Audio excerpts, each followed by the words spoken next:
Uttishta Creations YouTube channel welcomes you all for today's program. ఇవాళ మనం మాట్లాడుకునే subject ఏంటంటే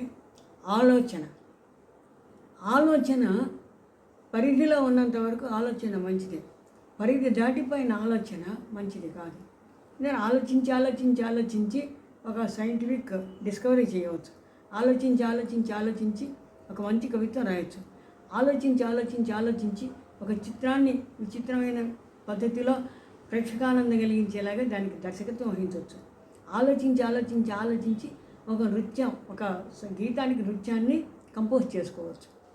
కానీ ఈ ఆలోచనలు ఎక్కువైపోతే ఏమవుతుందని అంటే, ఆలోచనలు అవసరమైన ఆలోచనలు ఉంటాయి, అనవసరమైన ఆలోచనలు ఉంటాయి. ఒక ఆమె పూజ చేస్తూ కూర్చున్నది, రామగోవింద రామగోవింద భగవంతుడా కాపాడుతండ్రి. ఆ ముసలిముడికి ఏమొచ్చిందిరా రోగము, అదేంటి ఈ వయసులో పట్టుకుని తిరుగుతోందిట, ఇదేంటి రామగోవింద రామగోవింద భగవంతుడా కాపాడుతండ్రి. ఇదేంటి ఈ పిల్ల కాలేజీ పేరుతో కాలేజీ పోకుండా బర్త్కేసి వెళ్తోంది, రామగోవింద. అవసరమా ఆమెకు ఆలోచనలు? భగవద్చనల గురించి అంతవరకే. ఈ ఆలోచనలు ఏమవుతున్నాయంటే, ఆలోచనలు పరిధి దాటిపోతే మనిషికి పిచ్చెక్కిస్తున్నాయి. ఒక కథ ఉంది, ఏంటంటే ఒక చెట్టు కొమ్మ మీద ఒక పురుగు బాకుతోంది. పురుగు బాకుతూ ఉంటే పాకుతోంది, దాని పాటికి 1000 కాళ్ళు ఉన్నాయి, దానికి పాకుతోంది. 1000 లెక్క పెట్టావా అంటే 1000 కాళ్ళు అంటారు మామూలుగా, లెక్క పెట్టామో లేదో తెలియదు, కానీ చాలా దాని శరీరం నిండా కాళ్ళే ఉంటాయి. ఆ కాళ్ళ మీద అది పాకుతోంది. ఒక జంతువు కింద నిలబడి దానికేసి విచిత్రంగా చూస్తోంది. ఏంటి అట్లా చూస్తున్నావు అని అడిగింది పురుగు.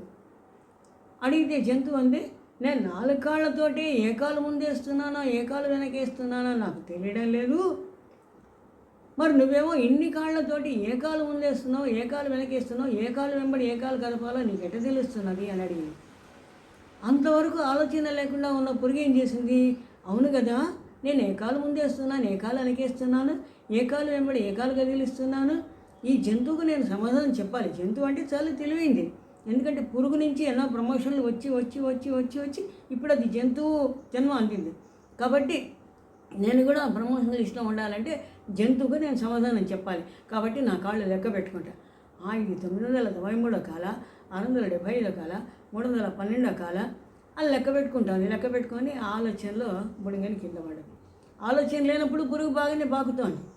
ఎప్పుడైతే దాని బుర్రలో అనవసరమైన అనవసరమైన ఆలోచన వచ్చిందో అప్పుడు కింద పడదు. దీని గురించి నేను ఇంతగా ఎందుకు చెప్తున్నానంటే, మేము చిన్నప్పటి నుంచి కూడా స్కూల్లో చదువుతున్నాం. మాకు టీచర్సు అన్ని మతాల వాళ్ళు ఉండేవాళ్ళు, పక్కన చదువుకునే పిల్లలు అన్ని మతాల వాళ్ళు ఉండేవాళ్ళు. మాకు అప్పట్లో ఈ మతం గురించినటువంటి ఇంత ఆలోచనలు లేవు. చదువుతున్నాం, పక్కన పిల్ల కూర్చుందా, ఇది మేరీ, ఓకే, ఇది షహీదా, ఓకే, ఇద్దరు బాగానే ఉన్నారు, ఇద్దరిని నేను ప్రేమిస్తున్నాను, ఇద్దరిని సమానంగా గౌరవిస్తున్నాను, ఇద్దరు కుతాలు ఇచ్చేసుకుంటే హ్యాపీగా ఉన్నాను. అప్పుడు మాకు ఆలోచన లేవు, చదువు మీదనే ఎక్కువ ఆలోచన. ఈ మధ్య ఏమైందనంటే, ఎందుకు వచ్చిందో కానీ చాలామంది ఈ మతాల గురించి ఎక్కువగా తెలుపుతున్నారు. ఎప్పుడు చూసినా యూట్యూబ్లో చూస్తే ఈ మతాన్ని ఆ మతం తిట్టడం, ఆ మతాన్ని ఈ మతం తిట్టడం, వాళ్ళని విమర్శించడం, వీళ్ళని. మా మతాన్ని నేను ఎలివేట్ చేసుకోవాలంటే నా దగ్గర ఉన్నటువంటి నా దగ్గర ఇంత సంపద ఉంది, ఆధ్యాత్మిక సంపద. నా పుస్తకాల్లో ఇటువంటి ఘనమైనటువంటి విషయాలు బోధించబడున్నాయి. అవి మనం స్వీకరించి మనం ఎలివేట్ అవుదాం అన్నట్లు ఉండాలి, కానీ ఇంకొక మతాన్ని విమర్శించడం. దాంతో ఈ మత ఘర్షణలో ఏమవుతుందనంటే, ఇంతవరకు లేని కొత్త ఆలోచనలు మనుషుల్లోకి వస్తున్నాయి. ఇదివరకు లేవు. మేము చిన్నప్పుడు ఈ మతాలు లేవా? మేము వెళ్ళే దారిలో చర్చిలు ఉన్నాయి, మసీదులు ఉన్నాయి, గుళ్ళు ఉన్నాయి, అన్నీ ఉన్నాయి. అన్నింటి దాటుకుంటూ పోతూ ఉన్నాం. ఇష్టమైతే ఒక నమస్కారం పెడతాం, లేకపోతే మా పాటికి మేము వెళ్తాం, అంతే తప్ప ఈ ఆలోచనలు వీటిలో మనం గెలవాలి అనే పట్టుదల, వీళ్ళల్లో మళ్ళీ సబ్స్క్రైబర్స్, వీళ్ళు మళ్ళీ పోటీతత్వము, వాడిని తిట్టాలి. ఎందుకు తిట్టాలి అవతలి వాడిని? నేను చదువుకుంటుంటే నేను చదువుకోవాలి, కానీ పక్క పిల్లవాడు నోట్స్ చింపితే నాకు ఫస్ట్ మార్క్ వస్తుందా? రాదు కదా. నా తల్లిని నేను గౌరవించుకున్నప్పుడు నా తల్లికి నేను నమస్కారం చేస్తాను. పక్కింటి వాళ్ళ తల్లి నేను వెళ్ళి కొట్టేస్తే రేపు నా తల్లి గెడుతుంది. నీకు తల్లిని గౌరవించే పద్ధతి తెలుసా నీకు? తల్లి ఎవరికైనా తల్లే కదా. పక్కింటి వాళ్ళ తల్లిని తిట్టినవాడు రేపు నన్ను మాత్రం తిట్టవాలని నమ్మకం ఏంటి అని ఈ తల్లే మందలిస్తుంది. కాబట్టి ఈ ఆలోచనలు పెట్టి మనుషుల్లో లేనటువంటి మత కలహ బీజాల్ని నాటుతున్నారు. మత కలహ బీజాల్ని నాటుతున్నారు. మతం తాలూకు ఆలోచనలు రేకెత్తిస్తున్నారు. మనకు అవసరం లేదు. మన ఆరాధన పద్ధతి మనకుంది, ఇంకొకరి ఆరాధన పద్ధతి ఇంకొకరికి ఉంది, ఇంకొకరి ఆరాధన పద్ధతి ఇంకొకరికి ఉంది. వాళ్ళ పరిధిలో వాళ్ళు ఆరాధించుకుంటున్నారు, మన పరిధిలో మనం ఆరాధించుకుంటాం. నాకు మతం అనేది ఎట్లా ఏర్పడ్డది? నాకు జన్మనిచ్చిన తల్లిదండ్రులు ఏ మతానికి చెందిన వాళ్ళు, ఆ మతంలో నేను ఉన్నాను. ఆ ఆరాధన పద్ధతులు నేను నేర్చుకున్నాను. నేను ఉన్నట్లుండి నా ఇంటి పేరు కానీ, నా గోత్రం కానీ, నా తల్లిదండ్రులు కానీ మార్చుకోగలుగుతానా? మార్చుకోను కదా. అట్లాగే నా మతాన్ని కూడా మార్చుకోవాల్సిన అవసరం లేదు. ఏ దారిన వెళ్తే ఏమో భగవంతుని చేరడానికి, ఆ మాట ఉద్దేశం మనసులో పెట్టుకోకుండా. ఆ తిట్టడం కూడా ఎంత భయంకరంగా తిడుతున్నారంటే, ఒక మతం మీద ఒకరు దుమ్మెత్తి పోసుకోవడము. అబ్బో, ఎగ్జామినేషన్స్ కూడా ఇంత శ్రద్ధగా చదివి ఉండరు, పుస్తకాలు తీయడం. అదిగో ఆ మతాన్ని గురించి అలా రాసింది, అండర్లైన్ చేసి చూపించడం.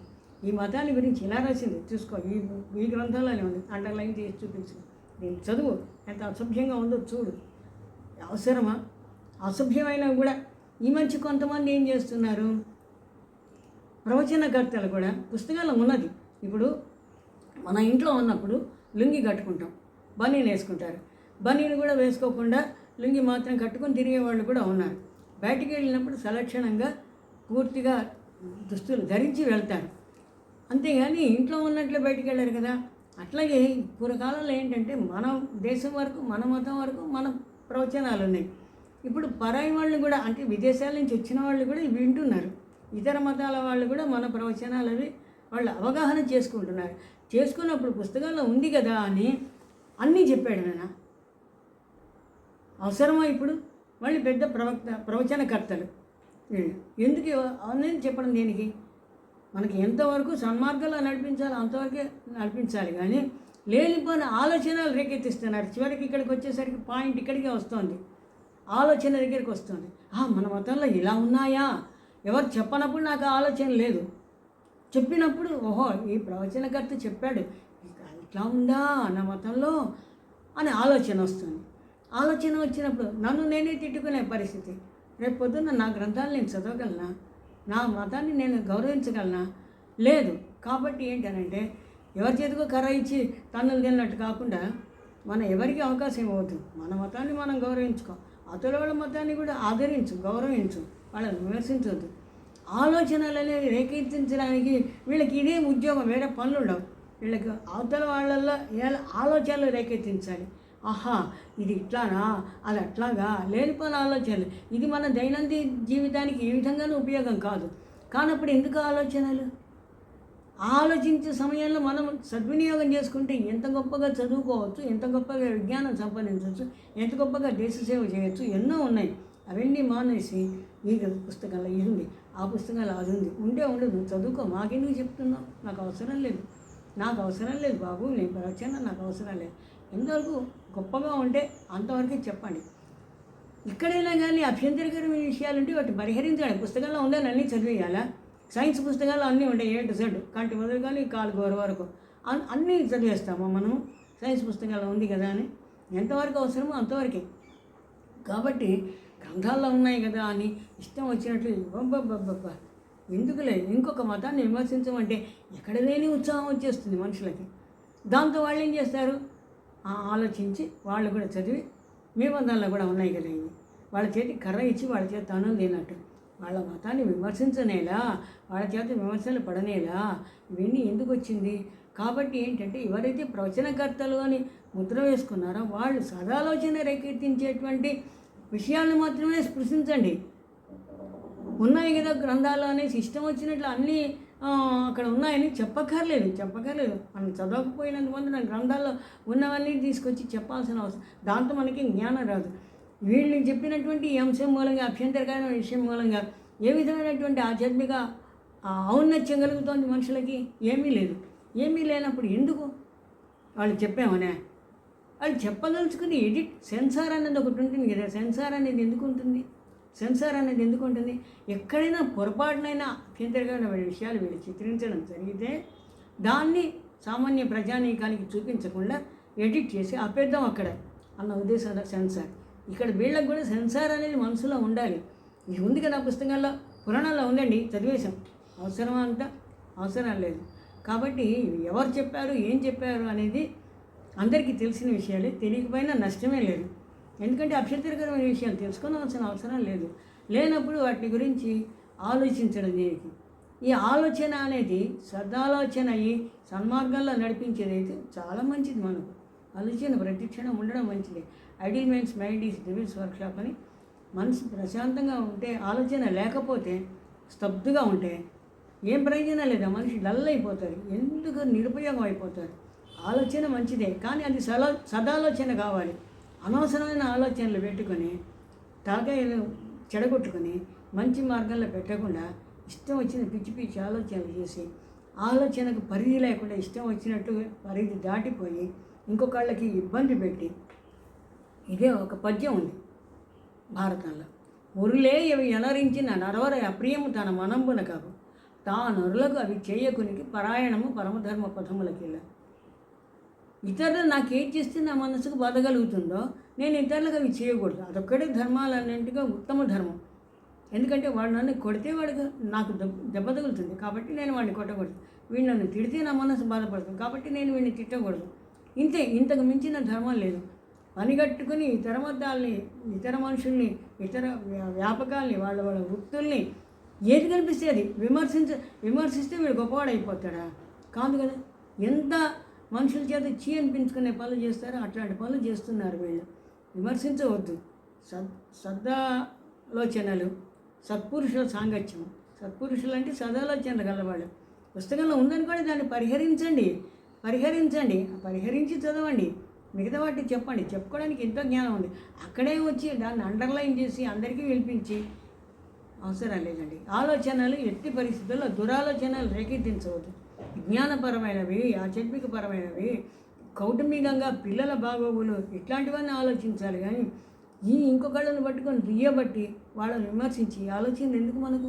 ఈ ఆలోచనలు రేకెత్తించే వాళ్ళని కూడా మీరు ప్రోత్సహించవద్దు. ఒకటి పెడితే ఇంకొకటి ఆహా స్వామి ఎంత బాగా చెప్పారు స్వామి, అద్భుతంగా చెప్పారు స్వామి, మీలాంటి వాళ్ళే కావాలి స్వామి సమాజానికి అని 100 వస్తాయి పోస్టులు, కామెంట్స్. దాంతో వాడు అనుకుంటే అబ్బా నేను చాలా దైవభక్తి గలవాడిని, నేను మత ప్రచారకుడిని, నేను చాలా గొప్పగా చేస్తున్నాను మతానికి సేవ అని అనుకుంటాడు. వీళ్ళు చెప్తారు చూడండి, చాడీలు చెప్పేవాడికి శిక్ష ఏంటంటే వినేవాళ్ళ చెవులు కోసేయమని. ఎప్పుడైతే వీళ్ళు కామెంట్స్ చేయడం మానేస్తారో అప్పటి వాళ్ళకి తోక దిగుతుంది. ఈయన మళ్ళీ వాళ్ళు దాని గురించి ప్రస్తావించడం మానేస్తారు. కామెంట్స్ చేసే వాళ్ళందరినీ చూసి ఆహా నాకు ఇంతమంది ఫాలోయర్స్ కాదు చేస్తారు, 10 మంది చేసి చప్పట్లు కొడతారు. గడికి గారడి ఆడుతుంటే కూడాను చప్పట్లు కొడతారు. అంత మాత్రం అది ప్రోత్సాహమా? ఒకసారి ఎవరో కవిసం మేళలో ఒక అబ్బాయి ఒకటేదో చదివిన తర్వాత అందరు నవ్విన తర్వాత నేను యువతలకు వచ్చాను, అది కవిత్వమా అన్న. అందరు నవ్వారు కదండి. అంతా నవ్వితే అది కవిత్వం అవుతుంది. బస్సులోంచి జారిపడ్డా కూడా నవ్వుతారు. అంత మాత్రాన ఇది కవిత్వం అవుతుందా, రసం అవుతుందా? స్పందన కలుగుతుందా? అక్కడ కలగదు కదా. కాబట్టి చర్యకు ప్రతిచర్య మాత్రమే ముఖ్యం కాదు. ఆ ప్రతిచర్య కూడా చాలా కాలం నిలబడేది, చాలా సత్ఫలితాలు ఇచ్చేదిగా ఉండాలి. కానీ ఎవరో కామెంట్ చేస్తారు, ఆహా చప్పట్లు కొడతారు అని పిచ్చి ఆలోచనలు వాళ్ళ బుర్రలో పెట్టుకొని ఇతర బుర్రలో వ్యాపింపజేసి వద్దండి. మీ దగ్గర భగవంతుడు మంచి జ్ఞానం ఇచ్చాడు. జ్ఞానం ఇచ్చినప్పుడు ఆ జ్ఞానాన్ని సద్వినియోగం చేయండి. మన మతం ఎంత గొప్పదిగా ఉందో, మన మతమే కాదు, మన చుట్టుపక్కల పరిసరాలు, మన విజ్ఞానం, మన చుట్టుపక్కల ఉండేటువంటి ఏమనాలి హెర్బల్స్, ఔషధాలు, వాటిల్లో ఉండే గుణాలు చెప్పండి. ఇక పలానా మూలిక ఇందుకు పనికి వస్తుంది, పలానా ఆకు ఇందుకు పనికి వస్తుంది, అది పిచ్చి ఆకు కాదు, దాన్ని ఎంతగా ఉపయోగించుకోవచ్చు, పలానా ఔషధం పలానా రోగానికి నయం చేస్తుంది. ఇట్లాంటివన్నీ ఎన్నో ఉంటే అవన్నీ మానేసి అలౌకికమైనటువంటి మతాన్ని గురించి 10 మందిలో చెప్పాల్సిన అవసరం లేదు. యోగులు పూర్వకాలంలో ఎక్కడ ధ్యానం చేసేవాళ్ళు? 10 మందిలో కూర్చొని లాల్బాగ్ స్టేడియంలో ఒక పెద్ద కుర్చీ వేసుకొని దాని మీద కూర్చొని ధ్యానం చేశారా? మీడియానంతా చుట్టూ కెమెరాలు పెట్టుకొని లైటింగ్ పెట్టుకొని చేశారా? అడవిలోకి వెళ్ళి ఏ చెట్టు మీద కూర్చొని, ఏ కొండగోలోనో కూర్చొని ధ్యానం చేశారు. వాళ్ళ ధ్యానానికి ఉద్దేశం ఏంటి? భగవంతుడి మీద కాన్సన్ట్రేట్ చేయడం. చుట్టూ జనం ఉంటే అది కుదరదు. అంతేగాని పబ్లిసిటీ ఎక్కువైపోయి నేను చేసేది అందరికీ తెలియాలి, నా ఆలోచన మూలంగా ఎంతమంది బుర్రలు చెడిపోతున్నాయి. అవసరమా ఇది?